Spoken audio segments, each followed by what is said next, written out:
SIR শুরুর আগেই বিএলও-2দের নিয়ে আলোচনা সভা করলেন চুঁচুড়ার বিধায়ক। আগামীকাল থেকে রাজ্যে শুরু হচ্ছে এসআইআর। কাল থেকে বিএলওরা বাড়ি বাড়ি পৌঁছতে শুরু করবেন, ভোটার তালিকায় নাম আছে কিনা তা দেখবেন।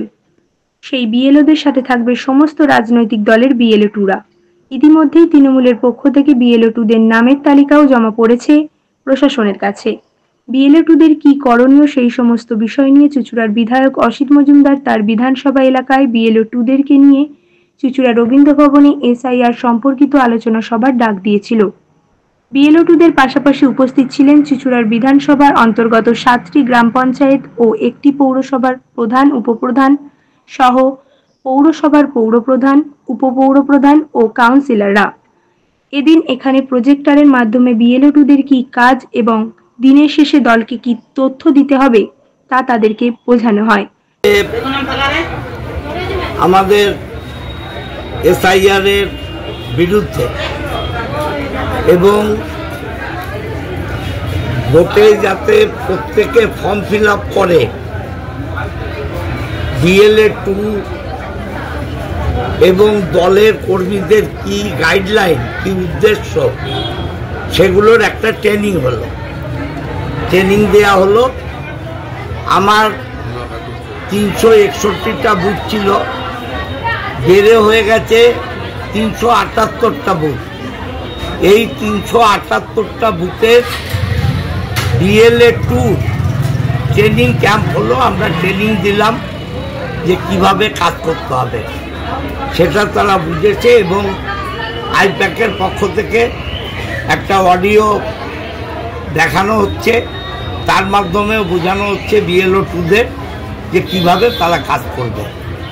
কিভাবে কাজ করবে এরা বিএলও যারা আছে তাদের সঙ্গে ছায়া সঙ্গী হয়ে থাকবে সকাল 9টা থেকে বিকেল 5টা, এবং আমাদের প্রতিটা ওয়ার্ডে এবং প্রতিটা অঞ্চলে একটা করে ক্যাম্প অফিস হবে। সেটা 4 নভেম্বর থেকে 4 ডিসেম্বর এই ক্যাম্প অফিসের সাথে লিয়াজও করবে একটা ওয়ার্ম হাউস। সেই ওয়ার্ম হাউস আমাদের খাদিনামূলে তৃণমূল কংগ্রেস অফিস হচ্ছে, সেখানে 15 জন ডাটা এন্ট্রি অপারেটর আমরা রাখবো। তারা এই বিভিন্ন ক্যাম্পের সাথে যোগাযোগ রাখবে। আমার 30 আর 37টা ক্যাম্প হবে। এই ক্যাম্পের সাথে ডেলি যোগাযোগ রাখা হবে এবং প্রত্যেক দিনের রিপোর্ট প্রত্যেক দিন আমাদের প্রদেশ নেতৃত্বকে জানানো হবে। বিএলও-2 কারা হবে, মানে যারা আপনাদেরই কর্মী সব? বিএলও-2 তাদের অ্যাপয়েন্টমেন্ট দেবে বিএলও-1। বিএলও-1 আমাদের হুগলি শ্রীরামপুর যে জেলা, তার বিএলও-1 আমাদের সভাপতি অরিন্দম গুই, তিনি সই করে অ্যাপয়েন্টমেন্ট দেবেন বিডিও এবং এসডিওদের কাছে। আমরা সেই অ্যাপয়েন্টমেন্ট লেটার কাল সকালে পৌঁছে দেবো। এরা তো ম্যাক্সিমামই হচ্ছে প্রান্তিক মানুষ, মানে কেউ অটো চালায়, কেউ টোটো চালায়, কেউ দিন মজুর। তারা কিভাবে তাদের সারাদিন? দেখুন, যারা অটো টোটো চালায়, যারা প্রাইভেট সেক্টরে কাজ করে, তাদের নিয়ে আমরা ভাবছি, আমাদের দল ভাবছে। আপনারা এসআইআর এর বিরোধিতা করছেন কেন? মানে বলছেন বিরোধিতা করছে, অথচ সমস্ত কিছু এসআইআর এর যাতে হয় ঠিকঠাক সেটাও তো দেখছেন। তাহলে অবশ্যই অবশ্যই বিরোধিতা করছি যে একটা জেনুইন লোককেও বাদ দেওয়া যাবে না। এদের ষড়যন্ত্র চলছে তো এটাই যে জেনুইন লোক বাদ দিয়ে দাও, যেটা বিহারে করেছে, সেইটা আমরা করতে দেব না বলে এদের পেছনে লেগে আছি। লোকের নাম বাদ যাওয়ার কোনো সম্ভাবনা আছে নাকি? অবশ্যই আছে, অবশ্যই আছে। ওরা ম্যানিপুলেশন করতে চাইতো এখানেই, সেই ম্যানিপুলেশন করতে আমরা দেব না। আমাদের সাংগঠনিক কায়দা।